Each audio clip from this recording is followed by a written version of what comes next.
நானும் வேரி இது நம்ம சேனல் கற்போம் கற்றுக் கொடுப்போம். ஹலோ ஃப்ரெண்ட்ஸ், நம்ம இன்றைக்கி பார்க்க போகிற டாபிக் என்னென்னு பார்த்தீங்கன்னா, இந்த டாப்பிக்காக கிட்டத்தட்ட ஒரு 48 மணி நேரம் சாப்பிடாம தூங்காமல் மூளையை போட்டு கசக்கி புழிஞ்சு என்னோடய உடம்புல இருக்கிற 9 துவாரம் வழியாகவும் நீராக வெளியே வந்து ஒரு டாப்பிக்கை கையில் எடுத்திருக்கேன். அந்த டாபிக் வேறு ஒன்றும் இல்லைங்க, அன்னோன் ஃபேக்டர் ஆஃப் விக்கல்ஸ். ஆமாங்க, விக்கலின் தெரியாத புரியாத பக்கங்கள். இதை பற்றி தான் நம்ம இன்றைக்கி பார்க்க போகிறோம். ஓகே, பொதுவாக நம்மக்கிட்ட விக்கல் எப்படி வருதுன்னு சொல்லி கேட்டால் நம்ம என்ன சொல்லுவோம்? பொதுவாக எங்கிட்ட இந்த டாப்பிக்கு நான் பார்க்குறதுக்கு முன்னாடி எங்கிட்ட கேட்டால் நான் என்ன சொல்லியிருப்பேன்னு பார்த்தீங்கன்னா, நம்மளை பற்றி யாரோ நினைக்கிறாங்க, இல்லை நம்மளை பற்றி யாரோ பேசுகிறாங்க, அதனால தான் விக்கல் வருதுன்னு நம்ம சொல்லியிருப்போம். ஏன்னா நம்ம இந்தியாவில் இருக்கிற கிட்டத்தட்ட 95% ஆஃப் பீப்புள் நம்ம அப்படி தான் நமக்கு சொல்லியிருக்காங்க, நம்ம பேரண்ட்ஸ் நமக்கு சொல்லி கொடுத்துருக்காங்க. பட் ஆக்சுவலாக விக்கல் அந்த மாதிரி கிடையாதுங்க. அதை பற்றி நம்ம இன்றைக்கி இந்த வீடியோவில் பார்க்க போகிறோம். ஓகே, இதை நம்ம பார்க்குறதுக்கு முன்னாடி ஒரு பாடி பார்ட்ஸில் ஒரு 3 பேரை பற்றி ஒரு 3 பார்ட்ஸை பற்றி நான் சொல்ல போகிறேன். இது எதுக்காகன்னு பார்த்தீங்கன்னா, நான் சொல்லக்கூடிய விஷயம் இன்னும் உங்களுக்கு சிம்பிளாக புரியுன்றதுக்காக தான் இதை பற்றி நான் சொல்ல போகிறேன். ஓகே, அது ஃபஸ்ட்டு பார்த்தீங்கன்னா, நம்ம தொண்டைக்கிட்ட இருக்கிற ஃபெர்னிக் நர்வ்னு ஒரு நர்வ் இருக்குது, அது ஒன்று. அதுக்கு பக்கத்துலேயே பார்த்தீங்கன்னா எபிக்ளாட்டிஸ்ன்னு சொல்லி இன்னொரு பாடி பார்ட்ஸ் இருக்குது. மூணாவதாக பார்த்தீங்கன்னா நம்ம வயிற்றுக்கிட்ட டயஃப்ராம்னு சொல்லி இன்னொரு பார்ட் இருக்குது. இந்த டயஃப்ராம் பார்ட் எங்கே இருக்குதுன்னு பார்த்தீங்கன்னா, நம்ம நுரையீரலுக்கும் வயிற்றுக்கும் நடுவில் இருக்கிற பார்ட்ஸ் பேர் தான் இந்த டயஃப்ராம்னு சொல்லுவோம். இந்த டயஃப்ராமுக்கு தமிழில் என்னென்னு பார்த்தீங்கன்னா உதரவிதானம். இந்த உதரவிதானம் சொன்னால் உங்களுக்கு ஏதோ ஒரு ஞாபகம் வந்திருக்குமே. ஆமாங்க, வேறு இன்னும் இல்லை, நம்ம 8ஆம் கிளாஸில் 8 பேஜுக்கு உட்காந்து முக்கி வரைஞ்சிட்டு இருப்போமே நம்ம ஹியூமன் பார்ட்ஸ்னு சொல்லிட்டு, அதுதாங்க அந்த உதரவிதானம். ஓகே, இப்போ இந்த ஃபெர்னிக் நர்வை பற்றி பார்ப்போம். இந்த ஃபெர்னிக் நர்வோட வேலை என்னன்னு பார்த்தீங்கன்னா, இந்த டயஃப்ராம்னு நான் சொன்னேன் இல்லைங்களா, அந்த டயஃப்ராம் ஃபுல்லாக கண்ட்ரோல் பண்ணுறது இந்த ஃபெர்னிக் நர்வ்.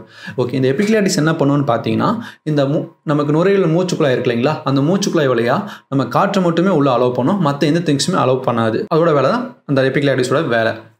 ஓகே, அடுத்தது இந்த டயஃப்ராம். இந்த டயஃப்ராமோட வேலை என்னன்னு பார்த்தீங்கன்னா, நம்ம நுரையீரலை சுருங்கி விரிவடை செய்து தான் இந்த டயஃப்ராமோட வேலை. ஸோ அதுதாங்க மூச்சு விடுறதுன்னு நம்ம சொல்கிறது. ஓகேங்களா? ஓகே, இப்போ நம்ம டாபிக் வருவோம். இப்போ நம்ம உடம்புல இருக்கிற பாடி பார்ட்ஸ் எல்லாமே பார்த்தீங்கன்னா எப்படி ஃபங்க்ஷன் ஆகும்னு பார்த்தீங்கன்னா, நம்ம பிரெயின் தான் கண்ட்ரோல் பண்ணுது, கரெக்ட் இல்லைங்களா? ஸோ அந்த மாதிரி தான் நம்ம மூச்சு விடுறது கூட நம்ம பிரெயின் தான் கண்ட்ரோல் பண்ணுது, அதனால தான் மூச்சு விடுறோம். ஆமாம், எப்படின்னு பார்க்குறீங்களா? பொதுவாக நம்ம பிரெயின் பார்த்தீங்கன்னா இந்த ஃபெர்னிக் நர்வ்னு சொல்கிறீங்களா, அந்த நர்வ் மூலமாக ஒரு மெசேஜை வந்து இந்த டயஃப்ராம், அதாவது நம்ம இந்த உதரவிதானத்துக்கு ஒரு மெசேஜை அனுப்புது. என்ன மெசேஜ்னு பார்த்தீங்கன்னா, நீ வந்து நுரையீரலை சுருங்கி விரிவடை செய்யுன்னு சொல்லி ஒரு மெசேஜை அனுப்புது. ஸோ அந்த மெசேஜ் அந்த டயஃப்ராம் பார்த்ததுமே நுரையில் வந்து சுருங்கி விரிவடை செய்யுது, மெதுவாக சுருங்கி மெதுவாக விரிவடை செய்யுது. இதுதான் அதோட வேலையை செஞ்சுக்கிட்டு இருக்கு. இப்படி தான் நம்ம ரெகுலராக போய்கிட்டு இருக்கு, அதனால தான் நம்ம ப்ரீத் பண்ணிகிட்டு இருக்கோம். இதை நம்ம சுவாசம் சொல்லி நம்ம தமிழில் சொல்கிறோம். ஓகேங்களா? ஸோ நமக்கு எடுத்துகிட்ட ஒரு நாளைக்கு பார்த்தீங்கன்னா 20,000 டைம் வந்து நம்ம ப்ரீத் பண்ணுறோம், சுவாசிக்கிறோம். இதெல்லாம் பார்த்தீங்கன்னா ஃப்ராக்ஷன் ஆஃப் செகண்டில் நடக்குது. ஓகே, இப்போ விக்கல் நமக்கு எப்படி வருதுன்னு பார்த்தீங்கன்னா, நம்ம தலைவர் பிரெயின் இருக்கார் இல்லைங்களா, அந்த பிரெயின் வந்து எப்பயுமே ரெகுலராக இந்த மாதிரி தான் மெசேஜ் அனுப்பிச்சிருப்பா அப்படி நம்ம டயஃப்ராமுக்கு. ஆனால் திடீர்னு ஒரு நாள் என்ன பண்ணுறா அப்படின்னு பார்த்தீங்கன்னா, ஒரு நாள் நம்ம தலைவர் பிரெயின் என்ன பண்ணுறான்னு பார்த்தீங்கன்னா, சம்மந்தமே நம்ம ஒரு மெசேஜை ஏதோ ஒன்று தட்டி விட்டுறா அப்படி. இது நம்ம டயஃப்ராம் பார்த்துட்டு, இன்னொன்று நமக்கு எப்பயுமே அனுப்புகிற ரெகுலர் மெசேஜ் அனுப்பாமல் சம்மந்தமே இல்லாமல் ஒரு மெசேஜ் அனுப்பிச்சிருக்கானேன்னு பார்த்துட்டு ரொம்ப குழம்பி போயிடுது. கன்ஃபியூஷனில் நம்ம டயஃப்ராம் என்ன பண்ணுதுன்னு பார்த்தீங்கன்னா, எப்பயுமே மெதுவாக சுருங்கி விரிவடையுது. அந்த மெசேஜை பார்த்தனே டக்குன்னு சுருங்கிடுது. இந்த டக்குன்னு சுருங்கினதுமே நம்ம எபிக்ளாட்டிஸ் இருக்கு இல்லைங்களா, இந்த எபிக்ளாட்டிஸ் இதை பார்த்தனையே நமக்கு ஏதோ ஒரு ஆபத்து வரப்போகுதான்னு சொல்லிட்டு அந்த நுரையீரலுக்கு வர அந்த மூச்சுக்குழாய் இருக்கு இல்லைங்களா, அதை டக்குன்னு மூடிது. இது டக்குன்னு மூடும்போது தான் நம்ம ன்னு சொல்லிட்டு ஒரு விக்கலோட சவுண்டோட நமக்கு வருது. இப்படி தாங்க நமக்கு விக்கலே வருது. ஓகே, இந்த விக்கல் எதனால் வருதுன்னு சொல்லி பார்க்குமா? பொதுவாக நம்ம என்ன சொல்லுவோம்னு பார்த்தீங்கன்னா, நம்ம நிறைய திடீர்னு கக்கப்பன்னு ரொம்ப சிரிக்கிறதுனால நமக்கு விக்கல் வருதுன்னு நம்ம சொல்லுவோம். அதே மாதிரி நம்ம தண்ணி வந்து கடகடன்னு சொல்லி ரொம்ப வேகமாக குடித்தாலுமே நமக்கு விக்கல் வருதுன்னு சொல்லுவோம். அது மட்டும் இல்லாமல் காரமான பொருட்கள் சாப்பிட்றதுனாலுமே நமக்கு விக்கல் வருதுன்னு நமக்கு தெரியும். இந்த மாதிரி தான் விக்கல் வருது. அது மட்டும் இல்லாமல் நம்ம ரொம்ப எக்ஸைட்மெண்ட் ஆகிட்டோம்னா, ரொம்ப சந்தோஷப்பட்டு ஓடி ஆடி துள்ளி குதிச்சுட்டு இருக்கும் போதுமே நமக்கு விக்கல் வரும். ஆமாம் இல்லைங்களா?